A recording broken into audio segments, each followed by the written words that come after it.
you guys. I'm Nikki Butler. I founded my company, Nikki Butler Media, about a year and a half ago.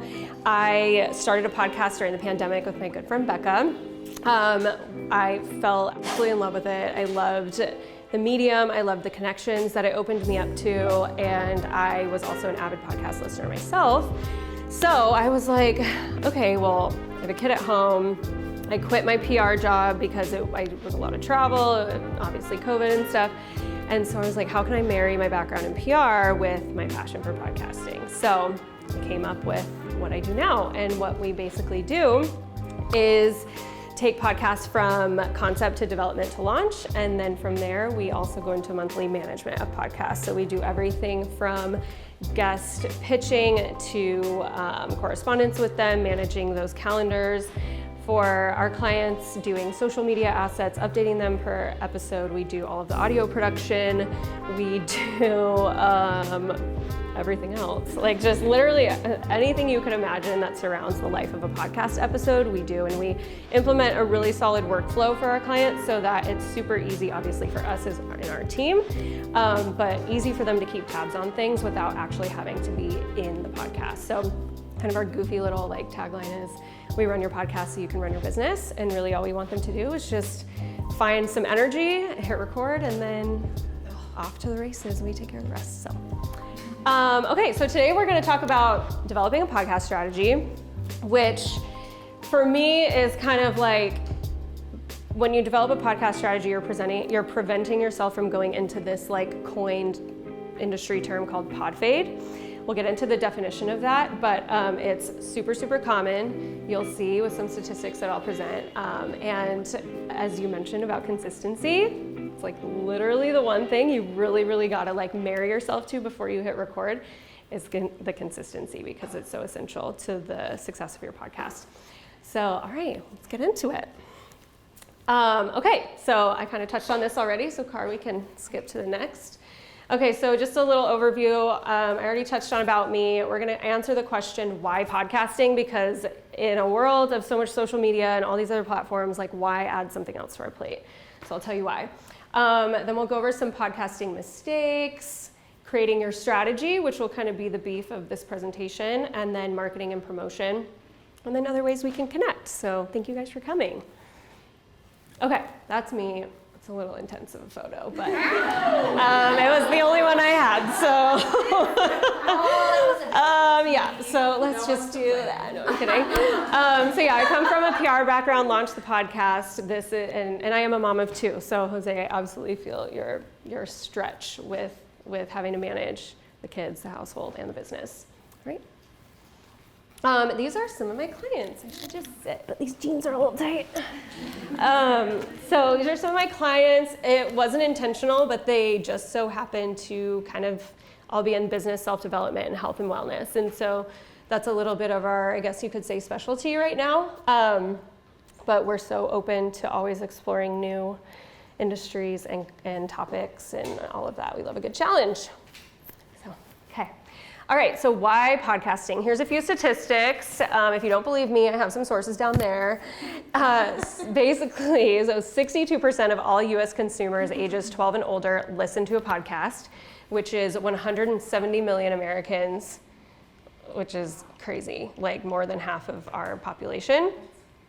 And then on top of, and actually that's compared to 11 million listeners in 2006. So the growth has just been astronomical.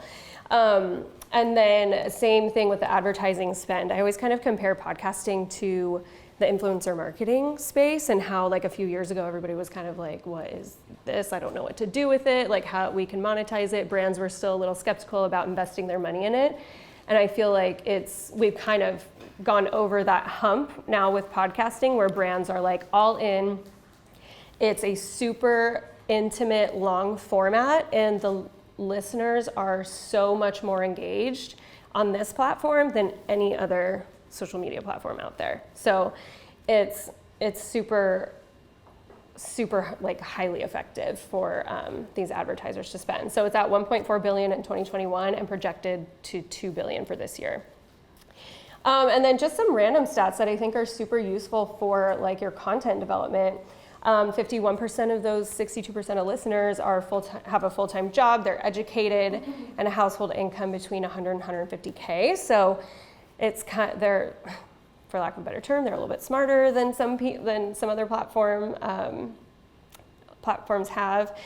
And then the reasons people tune in, 74% of listeners regularly tune in for entertainment, to stay up to date on news, relax, and for inspo. So really kind of covers the gamut of why you would listen.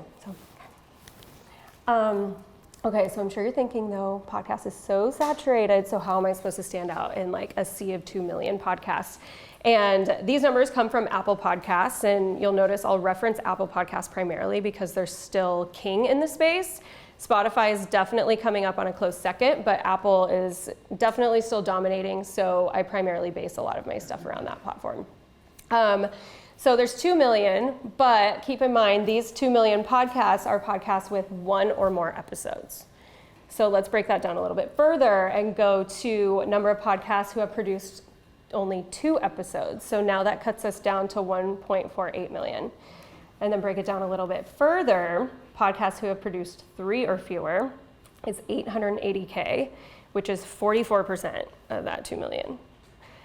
And then break it down even further. The active podcasts who have 10 or more, some might not even be active, they might have stopped at 11, that's 720K. And I'm not gonna lie, after I already did this, I came across another statistic that actually said as of June this year, there's actively like around 550,000 podcasts. So that takes that number down like astronomically. So really you're just competing with those 550. And there'll be a ton more podcasts that come and start up, but they'll probably fall into our pod fade term. So what is pod fade? It's slang, it's not like an actual word, but it generally means that, yes, I'm sure there's probably some not so appropriate definitions for it, but so it generally means that you stop your podcast all of a sudden without notice and usually without intention. So if you just get caught up with work, whatever else you're doing, because typically your podcast is an extension of a business or you have a full-time job and it's a hobby. So we want to avoid this, and that's our goal with establishing a strategy. Okay. All right, so some podcast mistakes to just kind of be conscious of. Losing your patience early, so kind of managing your expectations and understanding that podcasting is the long game. It's definitely something that it doesn't go viral like a TikTok. I'm sure it could, but it is not standard. Releasing episodes inconsistently, unrealistic expectations around growth, lack of fresh ideas, good guests, and refreshing conversations. That's something that we also help our clients with, is we're always brainstorming on new guests and kind of topic ideas that break them out of the typical stuff that they like to talk about to keep things new. Impractical niche size. So this is super, super important, and we'll touch on this in a couple slides about when we kind of discover what your audience needs to be. Not marketing your show is a huge mistake, because you can organically release episodes on Apple or Spotify or whatever other listening platforms that you're streaming to, but podcasting is so dependent on all of these other little spokes in the wheel to get it going and get you noticed. Not having concrete goals. I think like with anything, you need to have goals. Spending too much time on the production. So if you're very much like, I can do it all myself, I don't need to outsource anything, it's super easy, you can get burnt out real fast. Picking a topic you're not passionate about. Passion is so huge when it comes to podcasting to keep it alive and kicking and the heartbeat just beating. Not editing interview clips thoroughly. I like this one because that's like how I started. I was editing video, and I can edit audio too. And when you don't edit super thoroughly and you have long pauses or lots of ums, lots of likes, thoughts that aren't really concise and like quick, you'll lose listeners. Not extracting SEO benefits from your podcast. So this is something I'm definitely exploring, and it's becoming a little bit bigger in the podcast space. Super beneficial if you have a business and your podcast is tied to your business. Not bringing listeners into your existing community. Why would you build 2 separate communities? I don't know, so bring them together. Not documenting your processes, efficiency, workflow, so huge. and then promoting yourself too much in the show. So I love this one because everybody's like, well, it's my podcast, I'm the host, my face is on the artwork, but at the end of the day, it's not about you, it's about the listeners. Okay, so let's create the strategy. So I have my clients do like a questionnaire, or actually before they come clients, I have them do a questionnaire because this reveals a lot of red flags. And if they have red flags, I'm like, you're not a fit for me, can't do it. So I have them kind of reflect on like what their why is, what their purpose is, what their main message is, why they want to convey that message to the world. And if I can like see a passion behind that, it's like awesome. If I have somebody respond to me and they're just like, I want to monetize the podcast, does not work that way. So we'll talk about advertising and all of that a little bit later. But I want you guys to think about, like, before you even dive into any content ideas, any kind of like copywriting for your podcast description, like figure out why you're doing this, because it is such a time commitment, it's such an energy commitment that you really want to know exactly why you're doing this and feel that like burn inside of you to continue. So. Okay, it's kind of my little launch strategy checklist. We'll go through this, but I think all of these things are so important to have before you buy equipment, before you outsource any branding, anything like that. So we'll go over goals to have around a podcast, KPIs, finding your audience and really fleshing out who that ideal listener is, developing a content plan, the public-facing elements of your show, so that would be like your artwork, your description, your title, establishing an episode workflow, figuring out if you have a budget and how to work around that, what kind of bandwidth you have, and then marketing and promotion of the show. Okay, so goals. With anything, like if you don't have goals, you're just kind of floating around, you like are just doing without any intention, and I don't think anything is successful that way. So we want to find your goals, get specific. If you guys do a vision board at the end of the year and figure out your goals, you want to write them just like you do that. Super specific, super attainable, narrow, and measurable. And then with every goal that we create, we're going to tie it to a KPI. So the different KPIs, it's not limited to just these for podcasting, but these are some that you can, sorry, I just touched my mic, Nikki. Oops, okay.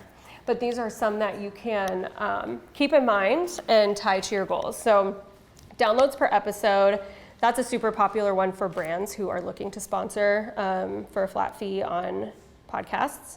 Downloads per episode is a great one to follow. Monthly downloads, unique listeners, web traffic to pod page, your podcast page. So people like put a landing page on their website that's just the podcast and it pulls the feed from their hosting platform, which is what disseminates your content. You could follow that KPI. The average consumption rate. So this is one that is up and coming, and it's so important because it details how long people are listening to your podcast episode. So an average consumption rate, like a good place to start is 60%. So people are listening to 60% of your episodes. That's good. Obviously, then you can work up from there. But if it's lower than that, you want to maybe figure out where there might be some issues in your engagement with the content. Lead capture forms, where you could capture leads from your podcast, ask people like how they heard of you, and then if they select podcasts, that's a great way to see how the podcast is converting. Ratings and reviews on your Apple Podcast page, this is great. It's like not a tried and true way to vet a podcast, but I use it for my clients that I pitch to be on shows. So always making sure you're working on getting ratings and reviews on your Apple Podcast page, because there is an algorithm with Apple Podcasts and it will notice that you're getting a lot of action on your page. Your social engagement, anything tied to the podcast that you post on social, and then unique codes. So if you're like selling an online course or a product and you want to give a unique code just for podcast listeners, that's like podcast 20 for 20% off. You can see how that code performs. So I wanted to give like sample goals and the KPIs that you can tie to them, because I feel like this can be kind of difficult. I know like I struggle with this just when I'm, doing my New Year's resolutions or whatever at the end of the year. So these are some common goals that you can have tied to your podcast, which can be just to create a community, to generate leads, to network and connect, which is why I personally love it so much, to promote a product, or to get sponsors.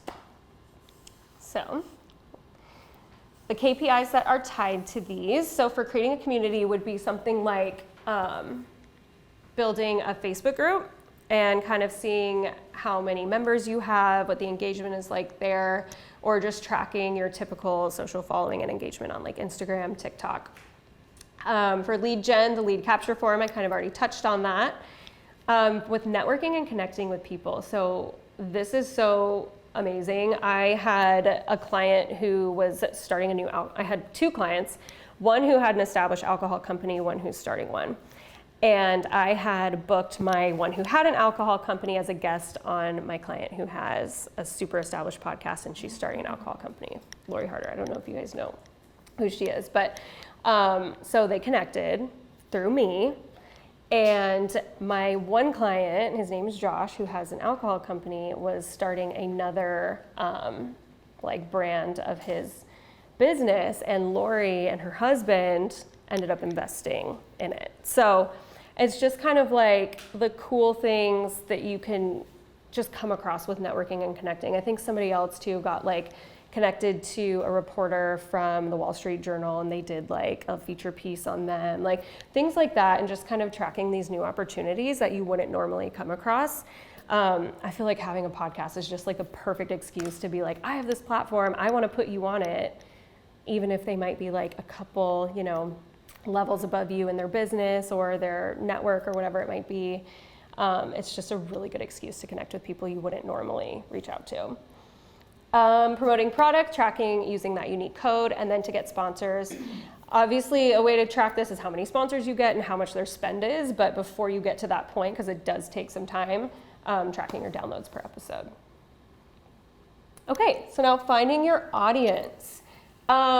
This I feel like is so hard. I struggle with this too, but I have a couple exercises you guys can do. So this one is kind of filling in these blanks here. Blanks, who blank, and blank. So start there, because I feel like that will really help determine like who you want to talk to. So the first blank is who. So I did an example here, like female small business owners. Probably a lot of us here today, which is great. Who, what, want to scale, and what, expand their network. So I've already got like a really clear indication that is pretty niche, but not so niche that I'm gonna like pigeonhole myself. So I'm already like, I've got my wheels turning about what different topics I can create episodes around based off of female small business owners who want to scale and expand their network.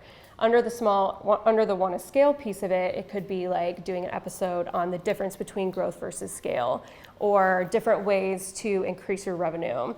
And then with the expand their network piece of it, it could be like overcoming your fears to like reach out to that like dream client or dream guest or mentor or whoever it might be, and like maybe how to get your feet wet or how to find like the right networking events in your area, something like that.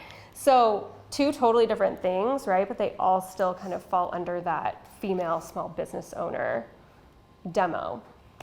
Because if we stay on track with the content that we're creating, it's gonna keep bringing people back. If you go too like broad, you're gonna lose people, they're gonna get confused.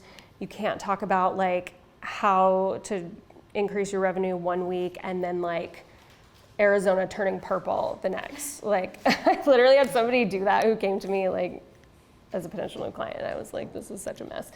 Yeah. Red flag. I did not call her back. Yeah. Okay, next one.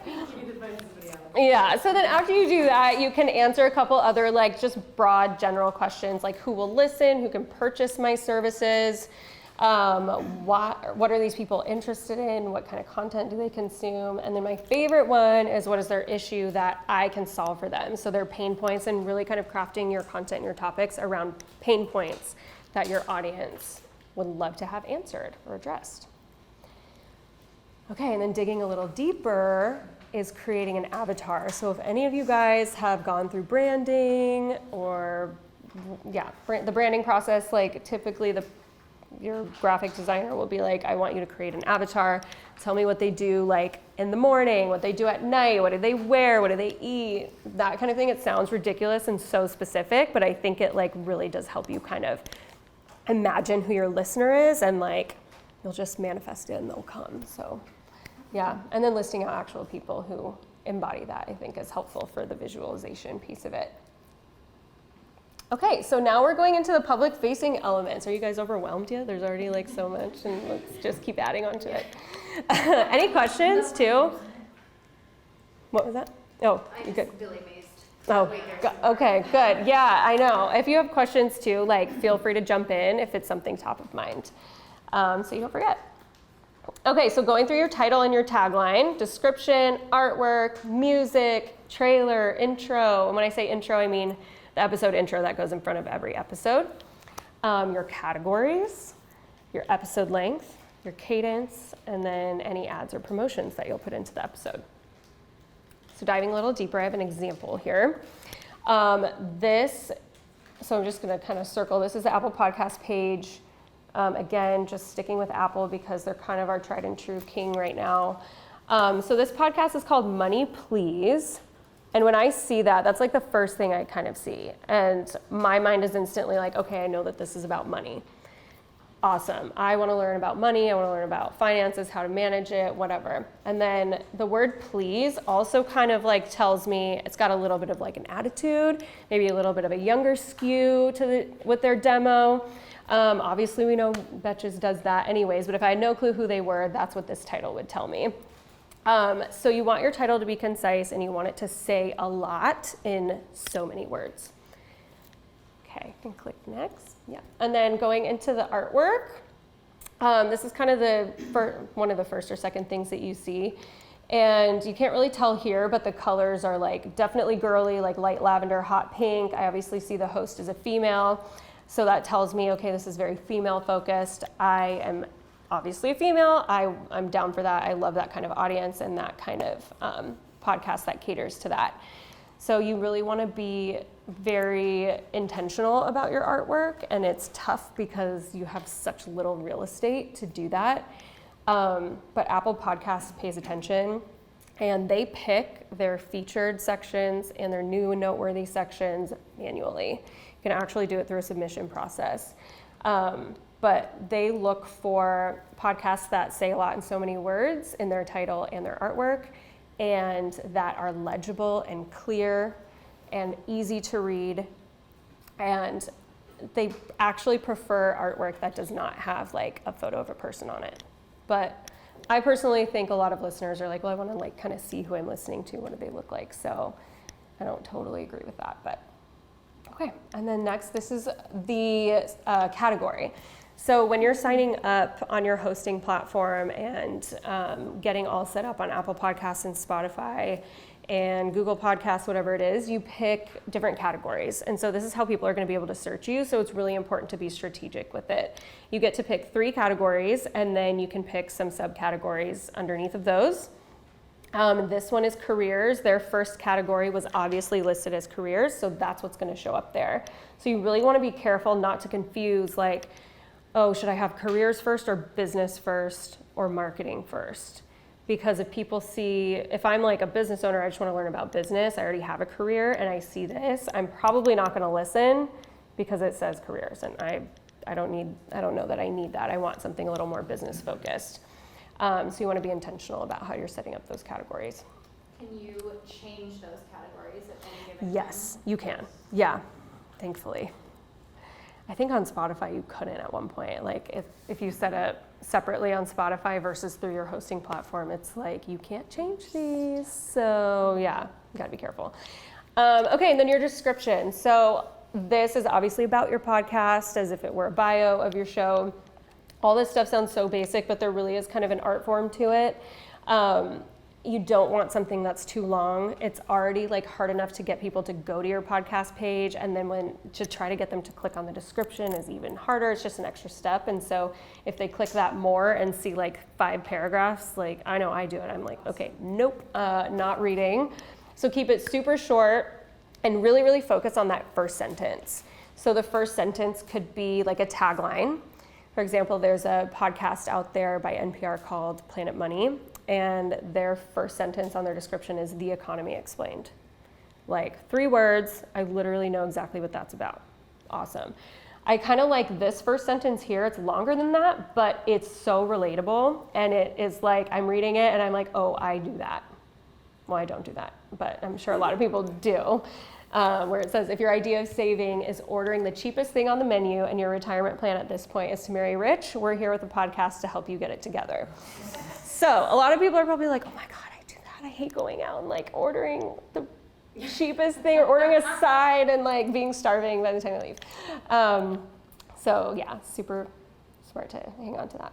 Okay, and then this is actually a semi-new feature that they added, is they now put the cadence up there. So cadence is tough because I think people get overambitious and they're like, weekly is like the most common and they're like, I want to do weekly, this is great, but it comes up so fast. Those weeks go by faster than you would ever imagine. It seems like so long, but then when you start a podcast, it feels like hours.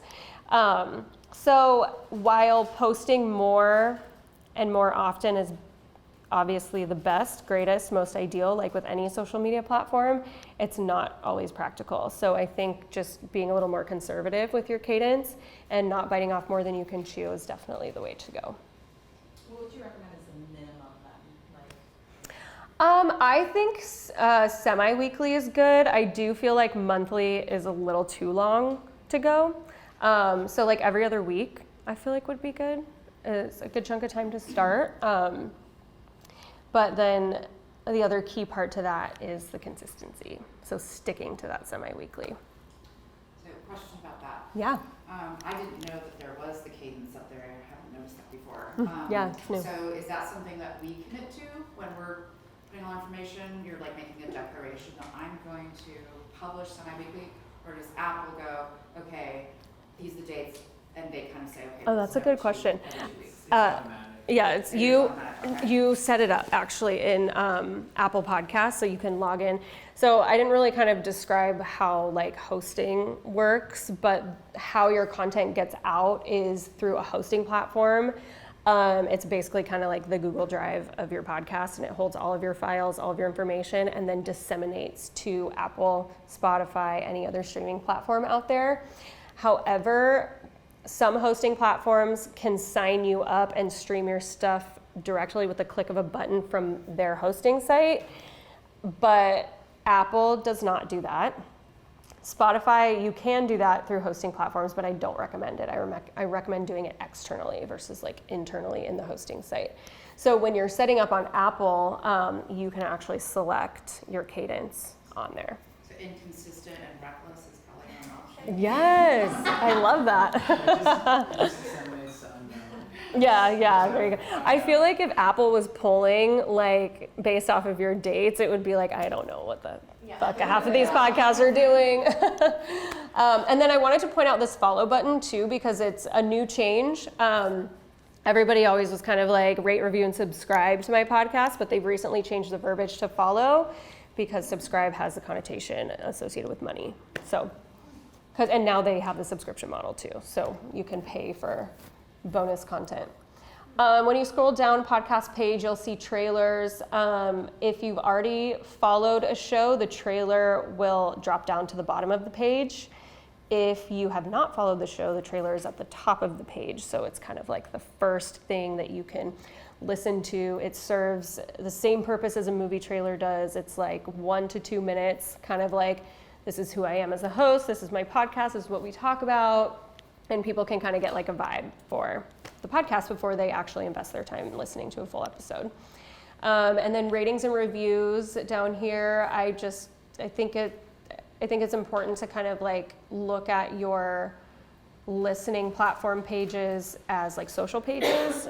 I kind of mentioned this already, but it's super important to consistently build up those ratings and reviews to make sure that you're getting a lot of traction on those pages. Okay, yep. Skip.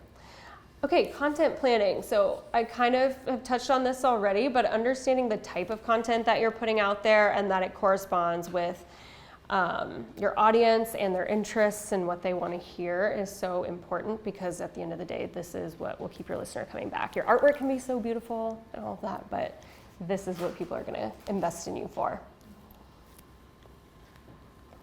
So just some tips.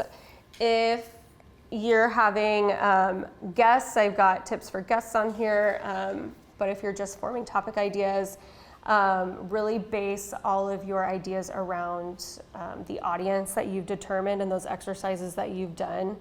Address their pain points, and then try brainstorming by writing episode titles. I actually really like to do this. I think it's super, super helpful. And the way that I write episode titles is typically in like a how-to format and like 3-pronged. So it could be something like The Skinny Confidential's Lauren Bostic on how to cultivate a community, create products from a community, and something else. So, yeah. And then just sticking to those three main topics that you've determined through the audience exercises that I described. Because if you just go too broad, you're gonna have no idea where you're going. You're just gonna get so lost with all of this different content, and you're gonna lose your listeners in the process. Guests. So guests are a super strategic way to not only keep your podcast interesting, but to grow your show as well. So think about like who the listener will want to hear from. Do kind of a mix of, experts, people who might have a social following, so you can leverage that. And think about what the guests can teach your audience versus tell them, because at the end of the day, podcasts really serve a purpose to teach people. I mean, most of listeners are educated, so they want to continue in furthering their education. And then, choose guests of equal or step above the value that you offer, because that's really going to be strategic in how you grow your show and leverage other audiences. And then, asking your followers is the most invaluable way to get information, because they're straight up telling you, like, I follow you, I invest in you, and this is what I want to hear from you. So, super great way to get content ideas.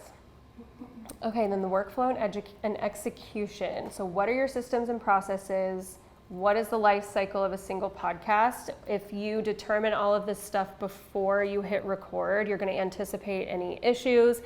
You're going to have a really, really laid out process, and things are just going to work so seamlessly like a well-oiled machine, and the kinks that come up will be a lot less intense and scary to think about. So brainstorming and planning, you can do this in Google Sheets.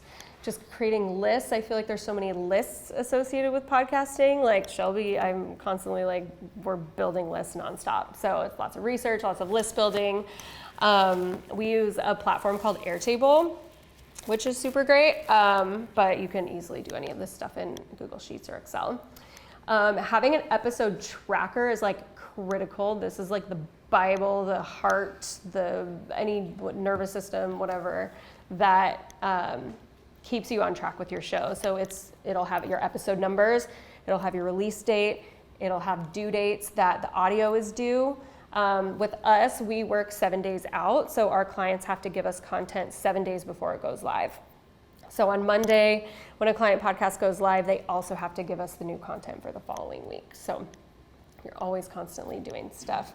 So there in the episode tracker, we also put the title, we put the guest if there is one, and we link to any Drive folders and files that we have. And then of course the file sharing. So if you're gonna outsource a lot of your stuff, which you should, we'll get to that, file sharing is just essential. This is really basic and really simple as far as the life cycle of an episode, but there's a lot that goes into it before it actually goes live. So you have to prep and create your outline and do all the research and really equip yourself, because you don't want to hop on the mic, especially if you're solo and you don't have anybody to banter with or talk to, and just really have your ideas super clear so you're not flubbing, losing energy, losing your train of thought. And then if you have a guest involved, you obviously have to pitch the guest. You have to correspond with them, get their headshot, their bio, all that stuff, set the date on the calendar, and then equip them with any questions that they're going to want to prepare for as well. Then you'll record, hopefully here at Good Vibe Studios. And then we go into editing the audio and writing the copy and show notes.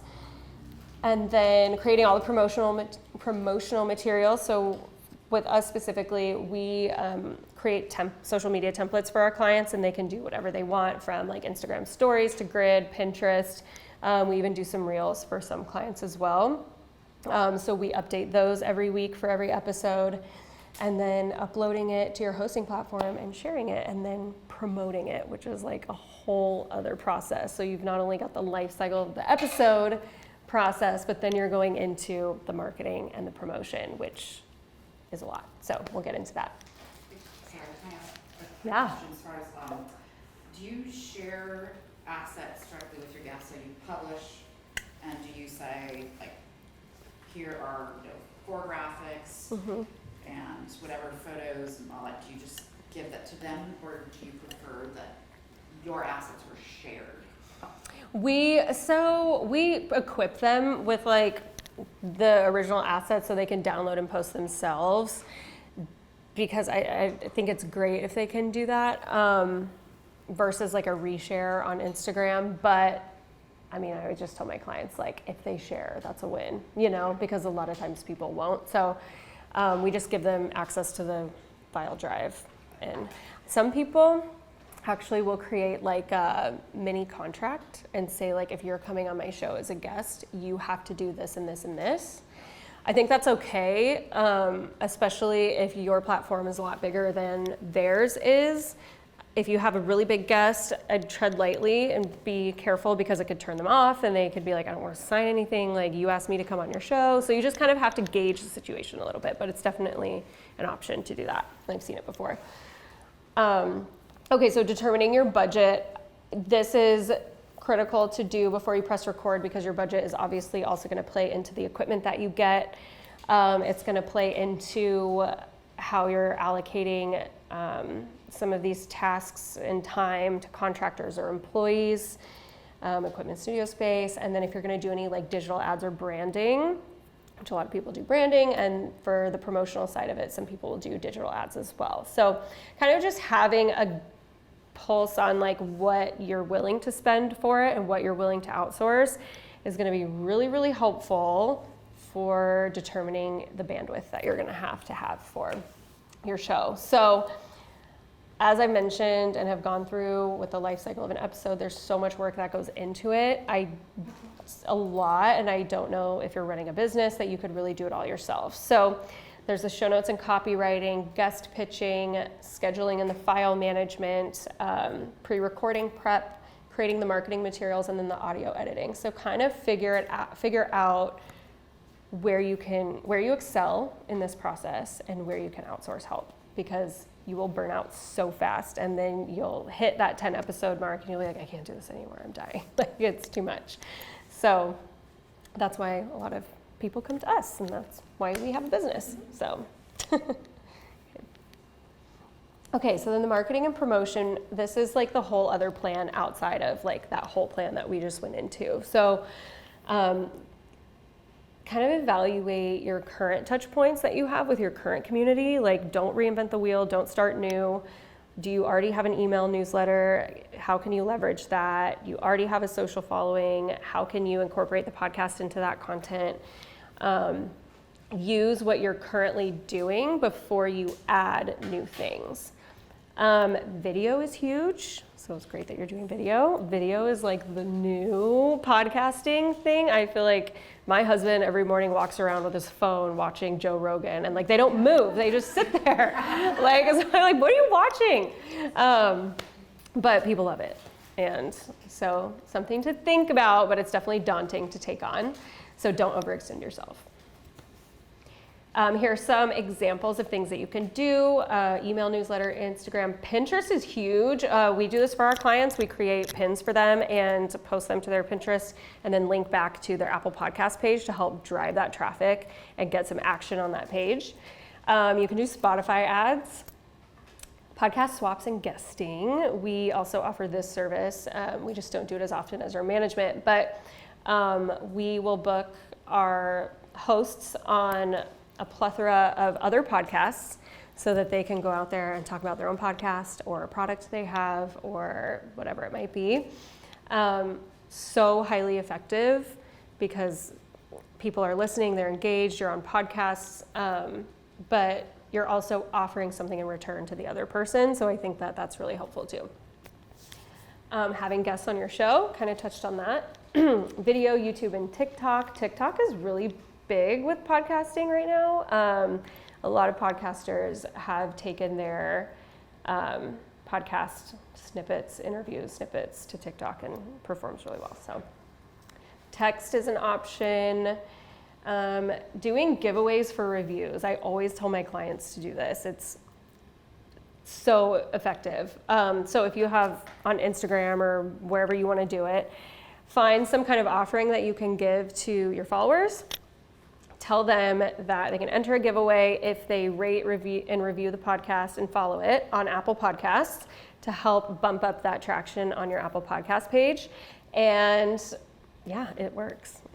Then whoever wins, wins. But I always tell them the key is to have them leave their Instagram handle in the review because there's otherwise no way for you to contact them. So yeah, that's really fun. And then website, blog, and SEO. So I think it's just a no-brainer to have your website pull from your hosting RSS feed because you don't really have to do much work for it and it amplifies your SEO. Okay, so we're wrapping up here, but that was a lot. Before I go into this, does anyone have any questions? That's like kind of the whole process. Questions? No? Yeah? What would be like a streaming number as far as seeking out ad placements to reach? Like, what are goals for that kind of number? So typically like brands look to invest in podcasts that have like about 10,000 downloads per episode minimum. So it's definitely a high number, but obviously definitely attainable. And then if you wanted to, obviously you're starting out, you're smaller, another way to get some money is to pitch a brand for an affiliate link, and you can create your own ads and place them into your content as you see fit and just push out that affiliate link, push it out on social as well, like influencers would. And hopefully you can get like some good traction on that affiliate link and get a percentage of those sales. But it's also an opportunity to like prove that you're an ambassador for this brand and that you're invested in them and that it's a super good fit for you and your audience. And that could, just create a really, really great relationship that could then open up the doors for flat fee sponsorships. Good question. Do you have one? Oh yes, transcripts. What's your feeling on those? Intermittently using them? We provide them, and I think they're important because, what is it called? It's like voice searching is becoming a thing now. And so like you can literally, video or audio, or you actually yeah, so you can like literally video or like voice search a podcast on Google or something crazy. I don't know much about it yet, but it's a thing, and the transcripts come into play. So there. Do you put them in like an individual blog post, like per episode? Like where do you put the transcripts? Yeah, so we just provide them to our clients, but they can use them to repurpose for a blog. We highlight in them like a lot of really good nuggets, like quotes that will pull for like reels, or they can use for Instagram captions or content. And then, yeah, it's just really great to have to repurpose content, but it's also good to have too for SEO. So you can kind of search like what main keywords were that you spoke in the podcast and then use that to help drive your SEO. So I think they're useful. I just think you have to know how to use them. I order them every episode, and most of the time I just like I have them, but I don't do anything. Yeah. So. I definitely think they're useful. I've seen a couple of like transcripts used in unique ways. One is on the website as like part of the episode content, and then the other is just like a PDF download. If you wanted to download the episode as a PDF, you can use it. That's interesting. Another thing too is we, from the transcript, extract a more easily digestible timeline, like episode timeline, which is really, really great. We typically use it for websites, but if you have a YouTube channel that you're posting your podcast to, and you can like slice. That's why I started doing it. It was the most tedious Yeah. process, listening to the episode over and over and over to time code everything. Yeah, like people can like put their cursor over those little timestamps and you can say like, we talk about 5 ways to like grow a business or whatever. How do you get a transcript? Do you literally have to type and listen? No, there's It's like, there's gotta be an easier. yeah, there's like platforms that'll do it for you. One's called like there's a platform called REV that I think you can do. Yeah, which Okay. yeah, that would be awful if you were. That's why I was like, YouTube subtitles. My own personal hell. Oh my gosh, literally. Yeah. So What did I say? I was like, we have the technology. yeah, I know, right? Okay. Okay, so any more? I have a question. Yes. How do you feel about seasonal shows for a show that's not like an 8-part true crime? Like a serial or something. I think if you are really intentional with how you plan out the content and That's where the strategy comes in. yes, exactly, like Strategy and marketing, because, so that people come back, yeah, right? I have friends who do seasonal, and they're trying. Their method is where it's because their podcast is basically seasonal and it's based on cultural things, so it's mostly seasonal based, and you're allowed to tell stories in certain times of the years, and then they're not allowed to tell certain stories. So it is more of an intentional thing based on their, but you can kind of extract some of that idea of like, you would talk about certain aspects of whatever business you're doing during these certain season parts, and then you would talk more focused on other aspects. So it really is intentional and based on the strategy and marketing that you're doing.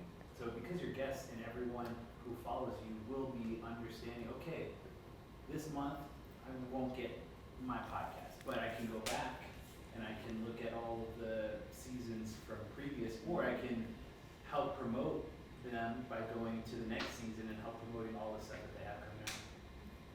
Yeah, I think just also like back to the consistency, like being consistent about how you're breaking your seasons up and like making sure that it all matches up and you're not just like on a whim, like, oh, I'm tired, I'm gonna take a couple months off. And, you know, just being intentional about that schedule, I think is smart. But I mean, it's also like you gotta be practical with your lifestyle. And like if you just can't do the weekly or bi-weekly, then you have to take care of you, right? Self-care. Yeah. Do you have any other tips for SEO around like the episode notes? Like I know you mentioned like the timestamps and then the transcript. Is there anything else you would suggest in there? It's something I'm like learning more and more about because I think it's new and up and coming with podcasting, but I know that it's really, really good for SEO when people are listening on your website. And there's also a plugin that you can get with WordPress websites from, what's it called? But it's so great because it like tells you type in random keywords associated with like your transcript or whatever your episode title, and it'll give you like a green smiley face if it's good SEO or like, or Yoast, yes, it's Yoast, yeah, it's great. That is like super helpful because we upload to our clients' websites and I love that plugin. I have them do it and it's super helpful. Yeah, it's YOAST. They might have, is it only WordPress? Okay. Squarespace has their own. Sounds like They probably have some, Wix is the. I'm sure there's,